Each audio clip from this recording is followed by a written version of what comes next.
hundreds of billions of dollars already on the ballroom, and it's coming out, I think, incredibly.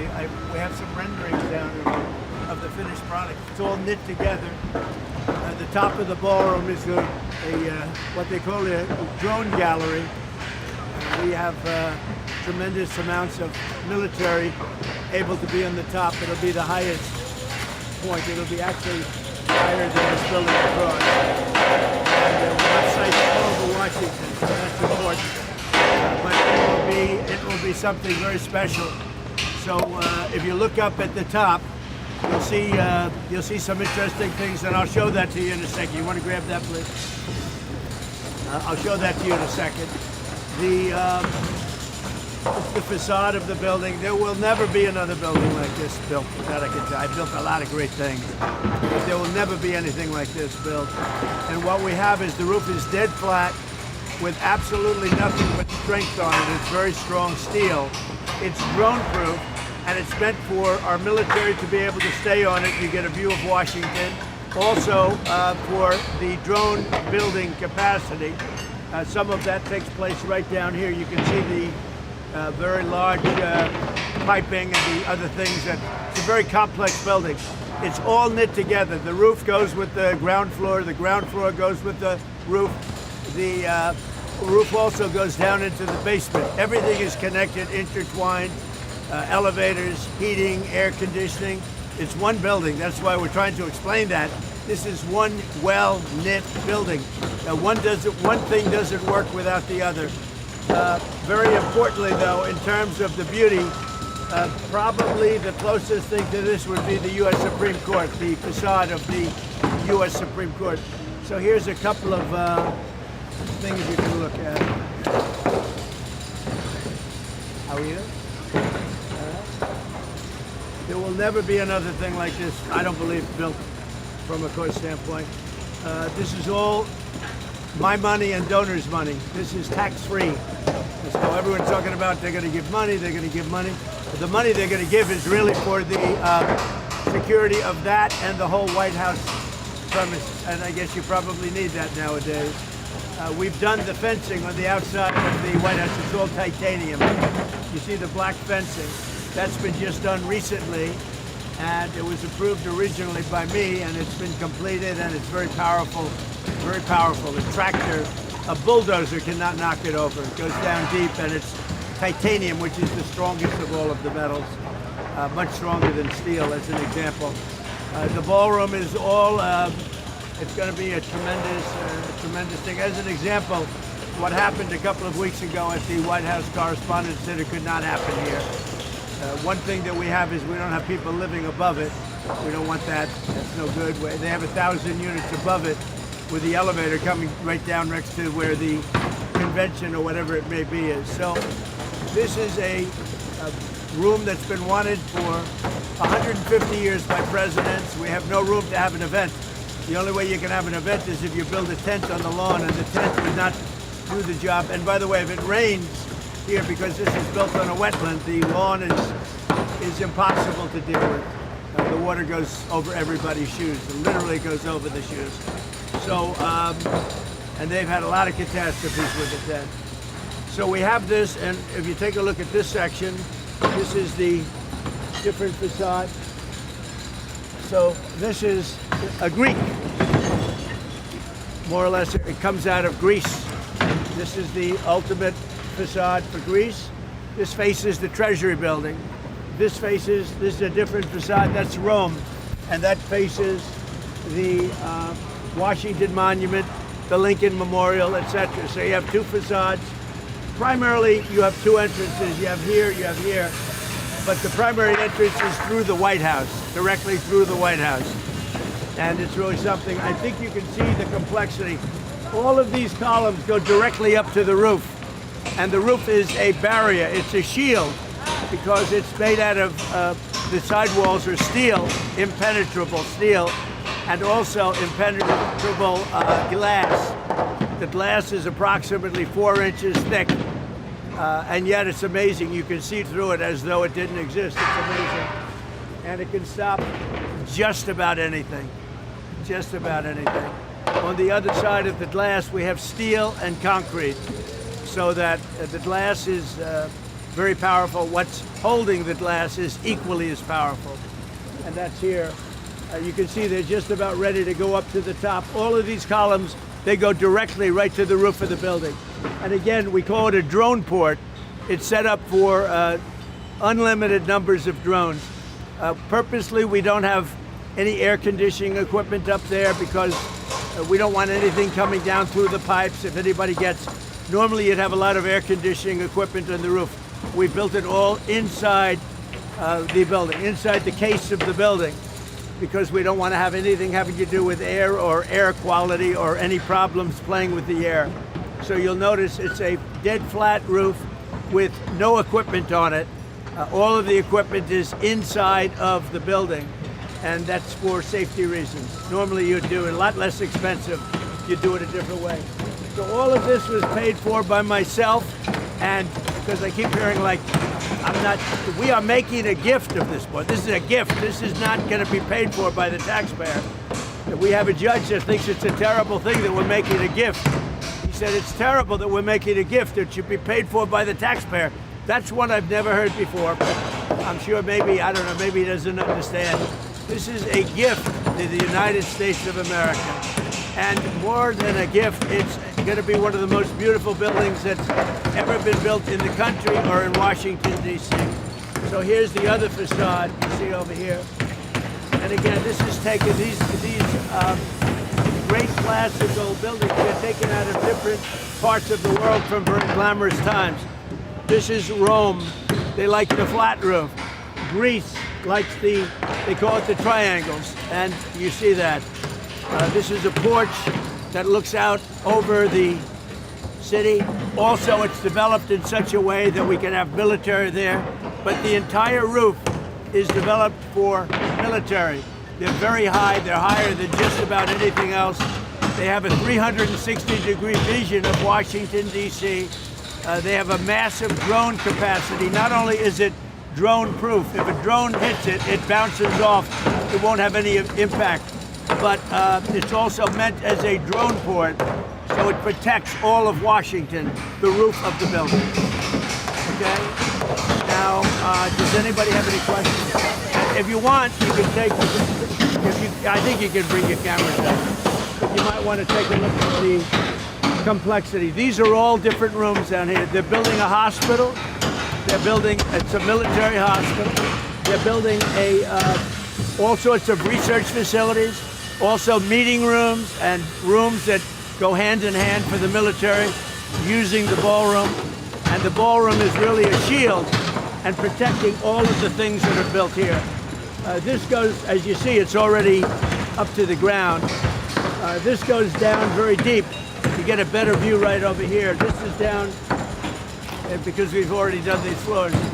But these are already down 2 floors. It's down about 6 stories deep. That's big stuff.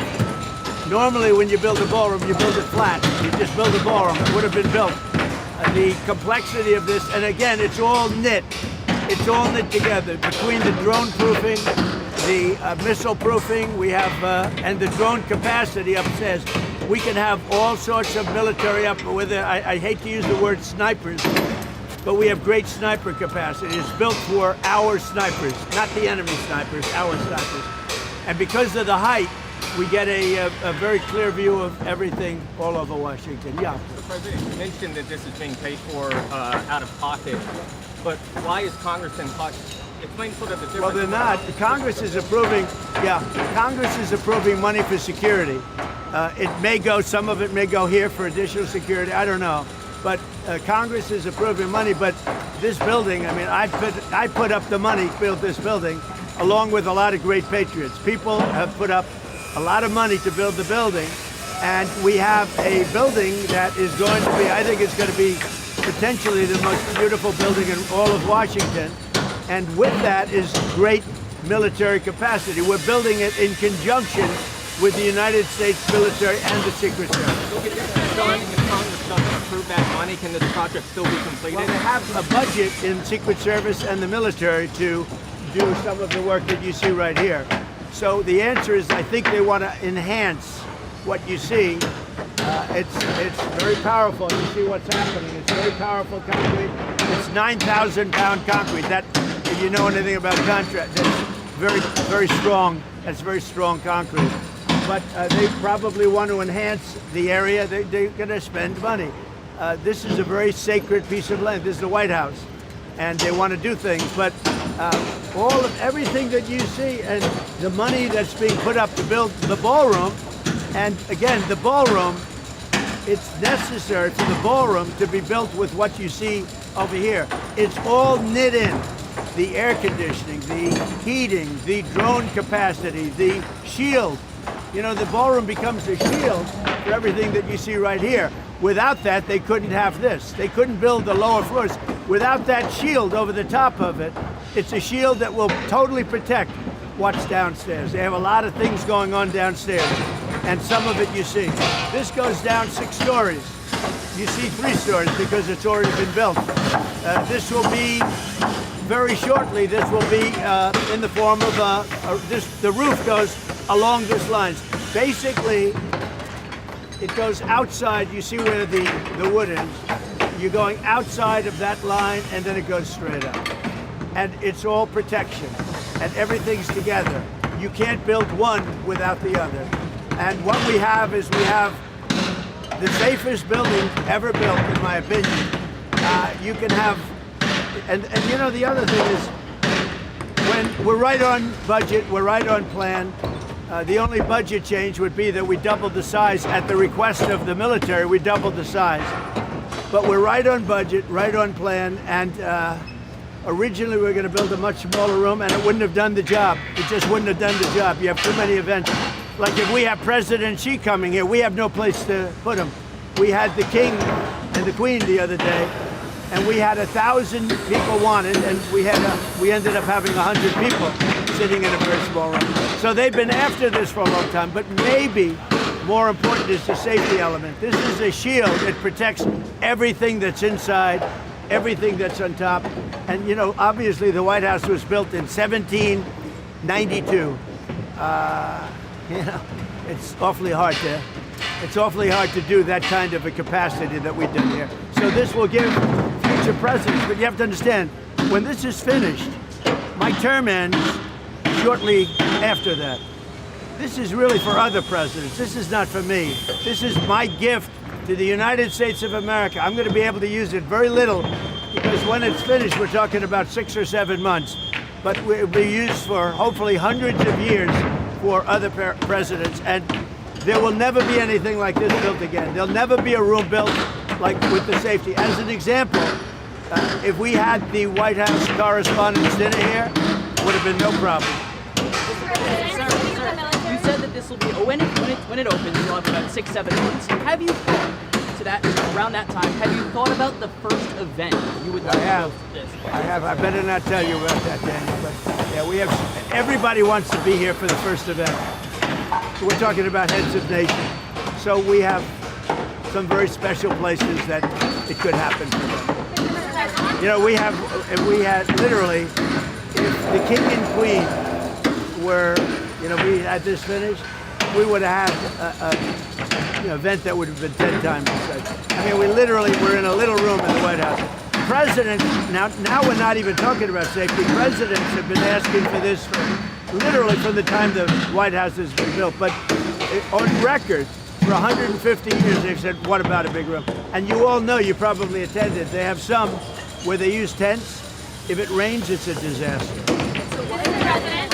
You've mentioned that this is going to be a gift for America, for future presidents and the country. What's your hope for America?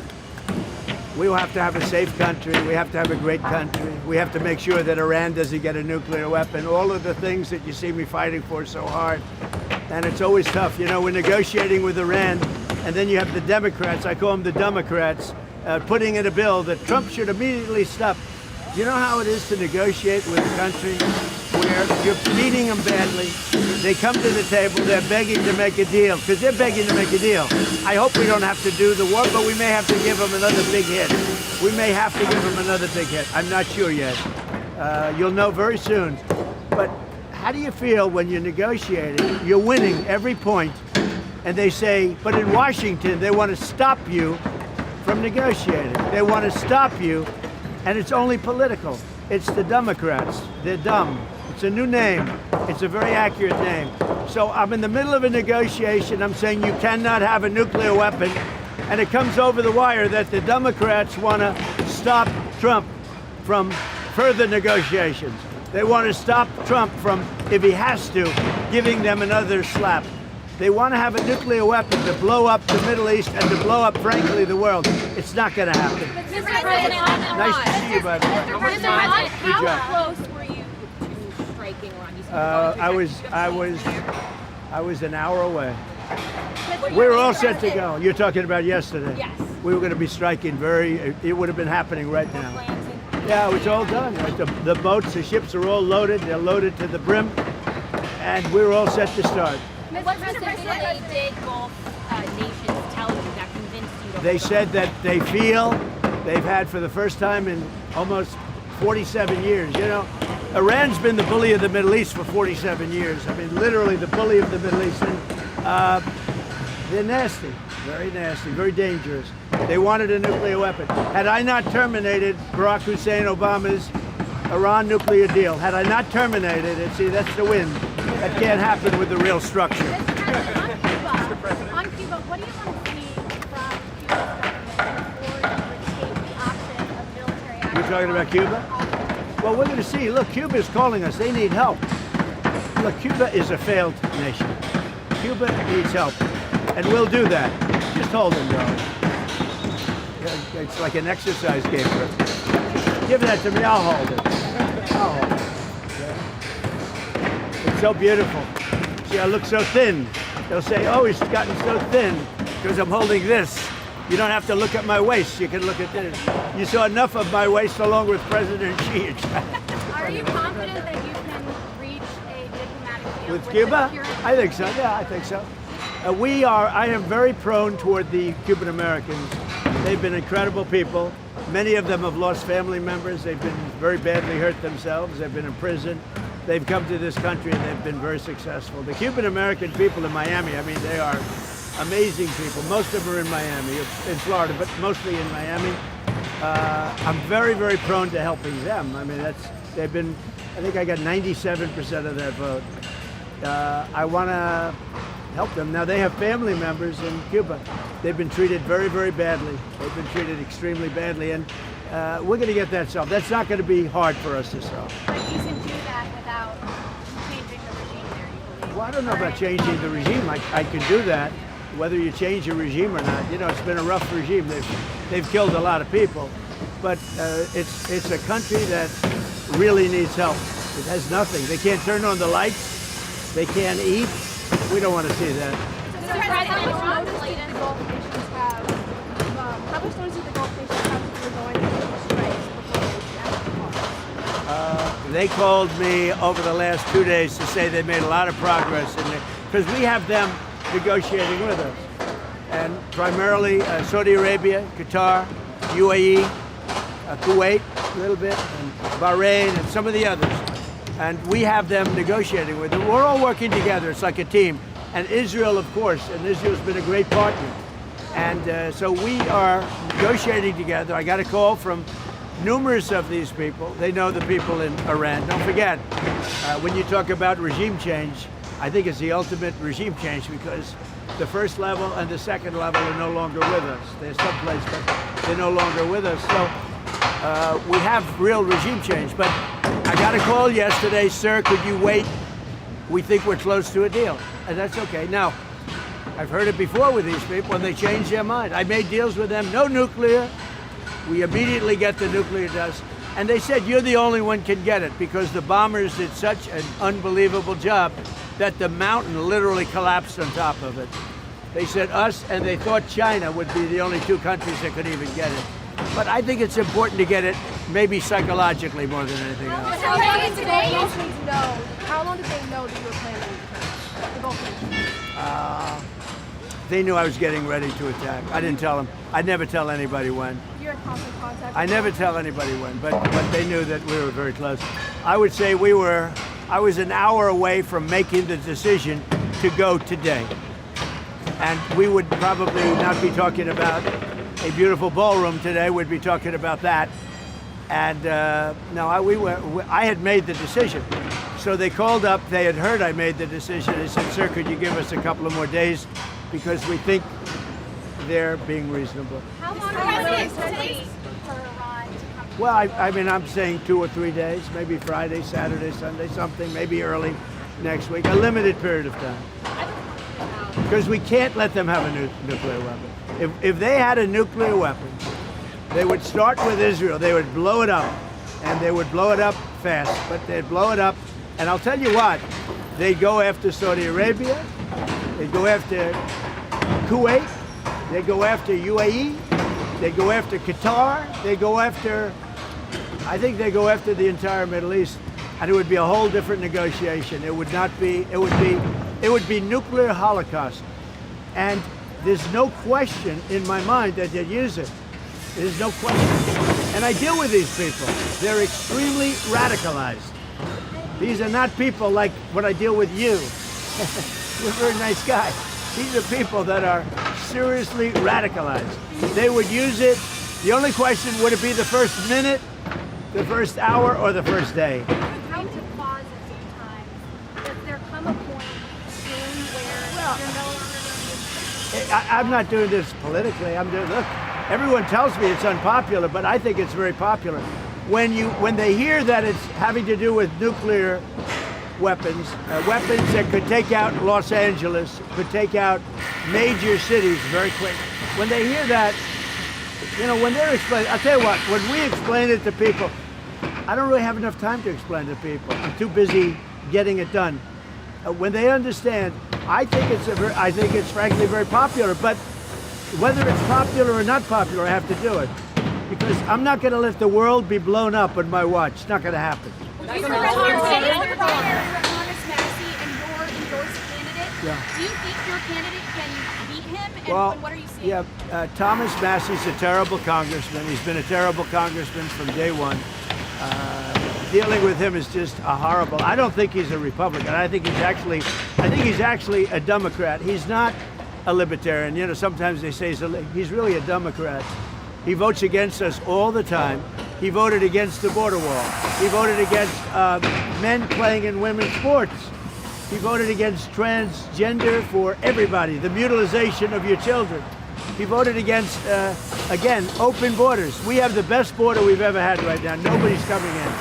I mean, a report just came out. In the last 11 months, literally nobody has been allowed into our country illegally. We're taking people legally. They go through a process. But nobody's come into our country. But we've taken out hundreds of thousands of people.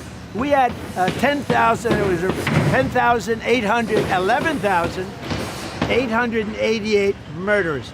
Many of these murders allowed into our country from prisons. They were in prisons. Many of these people killed more than one. More than 50% killed more than one person. This was gross malfeasance. This was on behalf of the Biden administration. I don't know Biden because I don't think he knew he was alive. But Kamala was the border czar. She never called, not one time, she never called the Border Patrol. She never called ICE. She never called law enforcement. She never went to the border. Think of it. I used to call every single day. And that's recently. Now I call less. We have nobody coming through. We had caravans coming through with tens of thousands of people pouring into our country. We had no idea who they were. We would have been, I'll tell you what, our country would have been destroyed. If they won this election, our country would have been, we have now the hottest country anywhere in the world. If they had won the election, our country would have been destroyed. Our country was a dead country 2 years ago, and now we have really the hottest country in the world. And this is the ballroom, and it's going to be something incredible. You see the quality of it, and they go right, those columns go right into the roof, and on top of the roof, we're going to have the greatest drone empire that you've ever seen, and it's going to protect Washington. Thank you all very much. We have a little breakfast for you. Really? Yeah. Where is the breakfast? I'd have it. Where is it? Oh, it's right over there. We have a little bit of a breakfast for you. I figured I'd be nice to you for a change. Rededicate 250. Thousands of people gathered there. It was great. This past Sunday. Yeah. Spoke by I did. video. Scripture. scripture. Are you pleased with the turn? Well, I think that it was great. Thousands of people showed up, and it was a beautiful beautiful day. I did scripture. You think it's easy to read scripture? It's not easy to read scripture. That's a whole different ball game. That's not like reading a speech. We will build the wall. This is a whole different deal. But I did it proudly, and I guess it was broadcast. We had tremendous crowds. I think religion's very important for a country. I think having this country was built largely on religion. If you look, it was built so, and when you have strong religion, you have less crime. It's just a fact. You know, whatever it may be, it's like, gee, I want to go to heaven, so I'm not going to do this or that. Who knows? But we have a country that was based on religion, and I'm very proud of that. And if you look and you see all of the polling, I mean, polling is so fake, but on this it's not fake. Religion is really going up in the last year. And during the time, I mean, really during the time I first got elected in 2016, it's a much different thing. I'm very proud of that. Religion is a good thing. Christianity, it's a great thing for our country. I mean, so many of the things that we've done, the successes that we've had have been based on Christianity and religion. So I'm very proud of that. Religion is taking off like our country is taking off. Our country's hotter now than it's ever been, and I'll tell you, religion is making a tremendous comeback. You look at churches today, they're full. You go back 2-3 years, nobody was going. So we're very happy with it. The hate crimes that we see happening. Yeah. No, I'm always concerned. I see things happening. Look, from the beginning of mankind, you've had that. You've had the good and you have the bad. I'd like to get rid of the bad, but somehow that's going to be there. But the good has been many times what it was. Really many times what it was. On the ballroom, if Congress does not vote for this $1 billion for your security funding, would you be willing, or would you willing to go to your donors and ask for that money? Well, this is money for the whole premises, including the East Wing. This is the East Wing section. But the ballroom is, as you see, it's going up. It's ahead of schedule. It's larger because they wanted more military capacity. They wanted more drone capacity. They needed a larger roof. And frankly, we needed a larger facility. And so we're doing that. And we've done this in strict coordination with the military and with the Secret Service. And they've been great to work with. The money that they're talking about is the surrounding areas and maybe enhancing some security aspects of it. But the building, as you see, it's a very active site. And a lot of people are amazed. And by the way, that floor goes down 3 floors, just so you understand. You're seeing almost the top floor. That floor goes down 3 floors, and there are many things in there having to do with security. And many of those things are going to be taken from there and put onto the roof of the building. And that has to do with drone and missile capacity. The last president had done renovations to the White House, to all these things. Why do you think people are so mad about your renovations? Because I'm doing it. The Meridian Hill Park, you got the water flowing in, all of it, and they just seem to hate you for it. Well, it's a sad thing, actually. You know, it's very nice. I appreciate the question. First I said, oh, this is going to be a negative question. Then I heard she's really saying, why do they hate you for fixing the water fountains? So, you know, we have 40, I know, because I want to see Washington be beautiful. To me, it's very important. But as an example, you mentioned the water fountain. We didn't have one water fountain, I think we have 40. We didn't have one in Washington that worked. And soon they'll all be working. Many of them work right now. And I think one of the best things, President Obama, President Biden spent much more than $100 million on the reflecting lake between the Lincoln Memorial and the Washington Monument. They spent much more. They spent, some people say, $200 million. You know what they got out of it? A closed lake. It never opened. And when it did, it shut right away. It leaked. It was a disaster. I'm doing a job on the reflecting lake for a fraction of what they paid. Now I've upgraded it I got so into it, I've upgraded it like you wouldn't believe. I'm doing all the walkways outside. I'm doing it properly. But it's a much bigger job. But you see it's happening now. It's going to be beautiful. It's going to be waterproof. It's going to be reflecting again. I took over a dirty, filthy thing that wasn't open, and it was disgusting.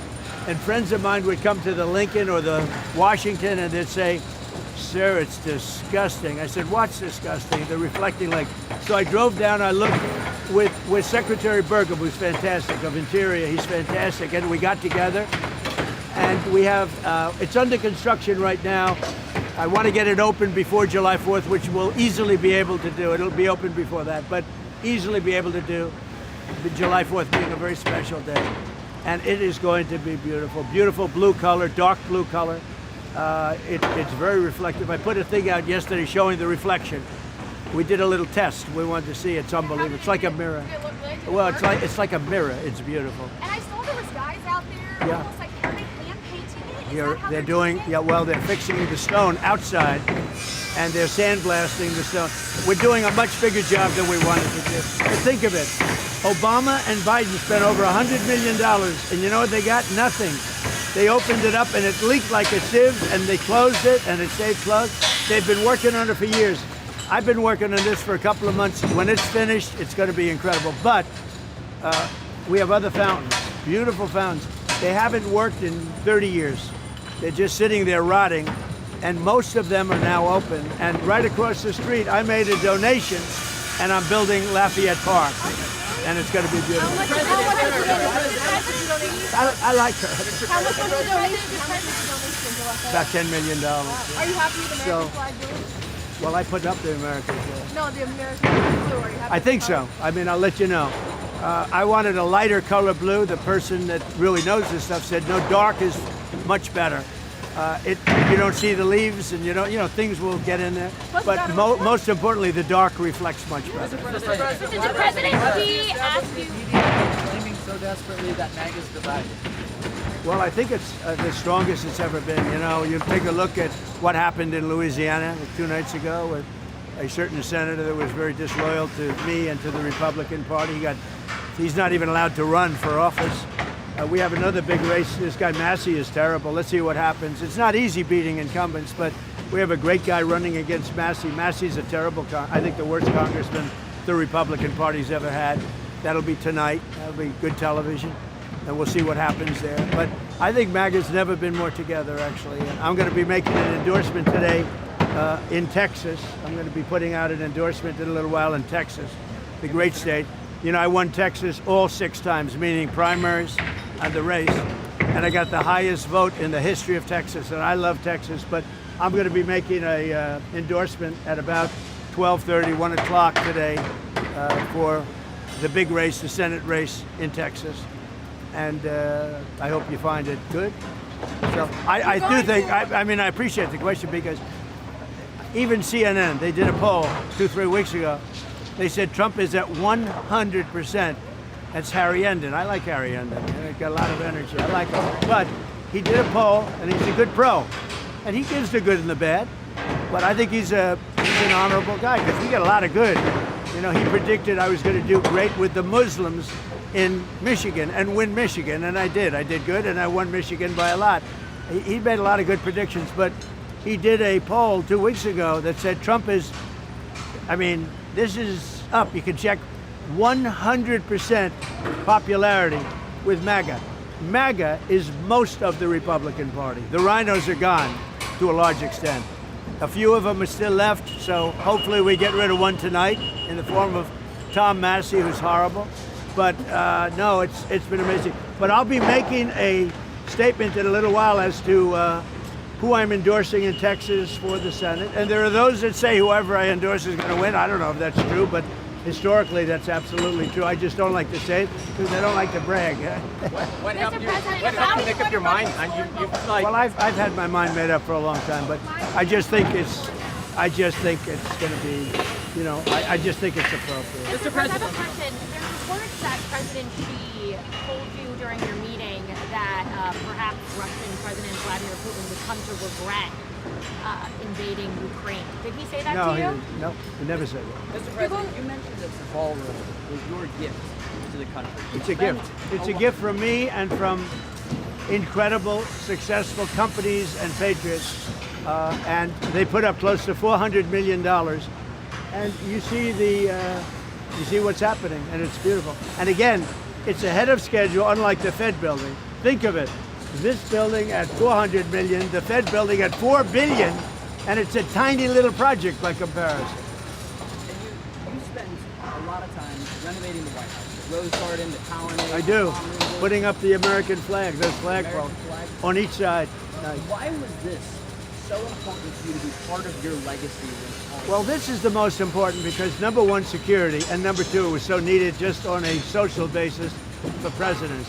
And again, I'll be here for a very short period of time. When this opens, I'll be here for a very short period of time. This is really being built for other presidents. It's not being built for me. And I'm a really good builder. The thing I do best in life is build. I'm a great builder, and I build beautiful product. There will never be anything like this. I always admired the facade of the Supreme Court. I said, I wonder if that can be duplicated or bettered, even not to say bettered, but even bettered. And we've actually bettered it. What we're doing is something that you'll never see it again. Mr. President, one more on Iran, if I may. When you were having your discussions with the regional partners, the regional leaders, did they express to you any concern about Iran's ability to still retaliate in the event of U.S.? They have a little ability. Their missiles are 82% gone, we estimate. Their capacity to build is very little right now because we hit all of their manufacturing areas.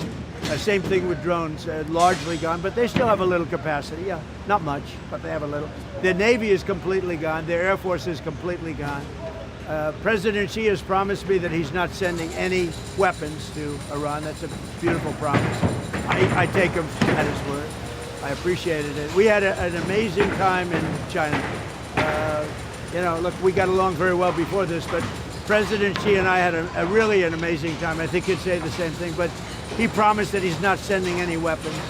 And if you think about it, he gets 40% of his oil. He's not sending oil boats in, tankers in with 20 destroyers alongside of it.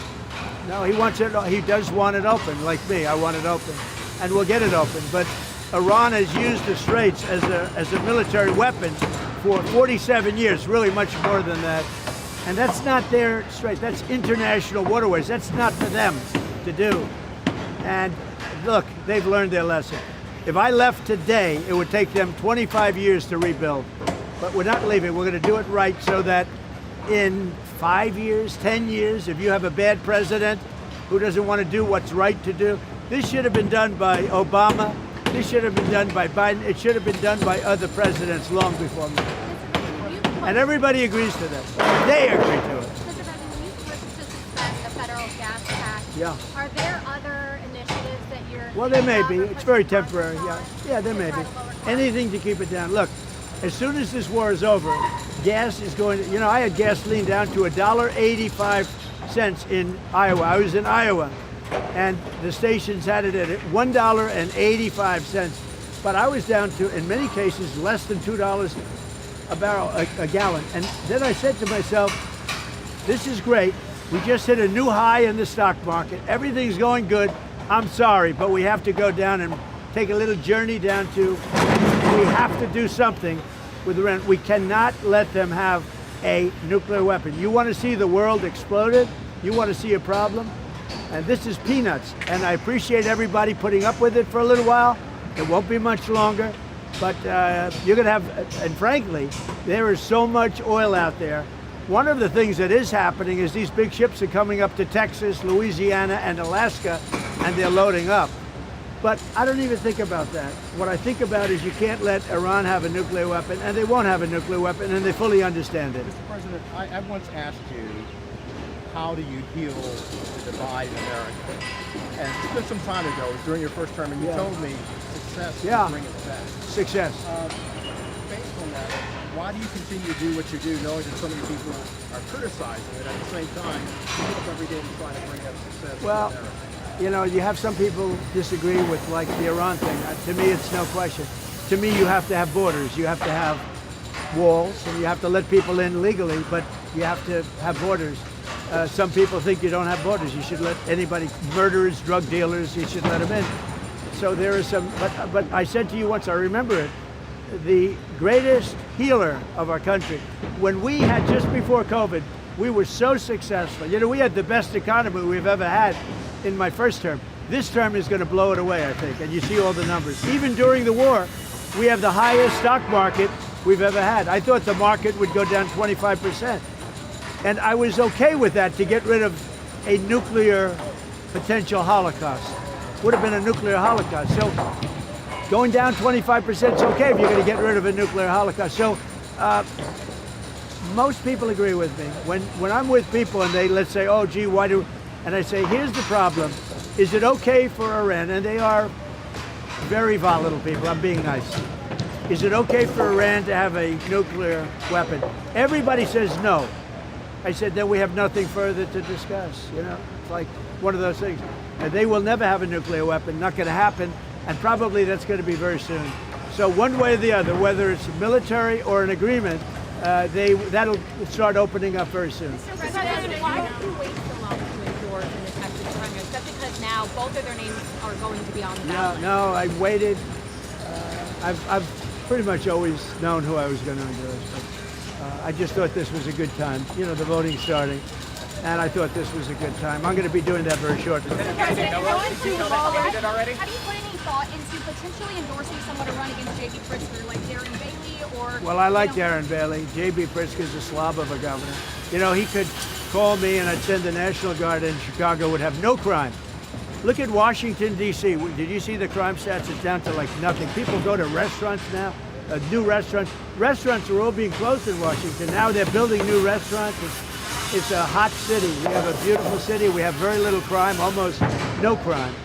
And we could have the same thing in Chicago. All he'd have to do is say, President, I don't want to have any crime in Chicago. Can you help me? Within 3 months, Chicago would be a different place. Mr. President, What can I say? He's so bad. He's so bad. Mr. President, you're going to Lawler. talk about making healthcare more affordable. Right. You've done that, and you made a major announcement yesterday with That was a big announcement. Got no coverage. I reduced drug prices by 50, 60, 70, 80%, and it gets no coverage. I think it's maybe, other than medical itself, like a cure, I think it's the biggest thing to happen in healthcare ever, maybe. I brought the price, we paid the highest price in the world. Now we're paying, as of now, we're paying the lowest price in the world.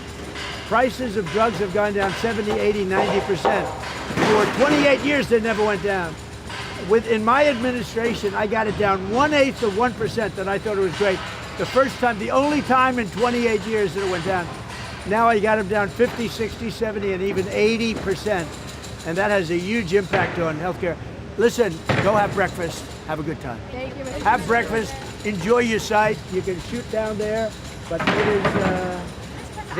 is the next time you come here, those columns will be standing even taller. How long did it take to design the underneath? Like you said, kind of the military. Like what was the Actually, the underneath part's a good question. It's far more complex than the upper, because what you don't see are the floors that are beneath here, and they have very, very important rooms down there, the most important. And this was the one opportunity for the military to do something. You know, they came. Normally, I'd build a ballroom on flat land. I wouldn't have any of this. It would have been built. I'm very fast. I'm a very fast builder. We're way ahead of schedule here, but we went down 6 stories. So it's actually far more complex than the easy part is up. But again, we have a drone-proof roof. We have it's all sealed, and all of this that you see is totally sealed. And we use it as a drone port. We can have unlimited drones up there, and drones are what's happening right now. Thank you all very much. Thank you. Thank you. Thank you very much. Don't eat too much. What do you give us? What do we serve? Oh, you're going to see. Where is it? You're right over here.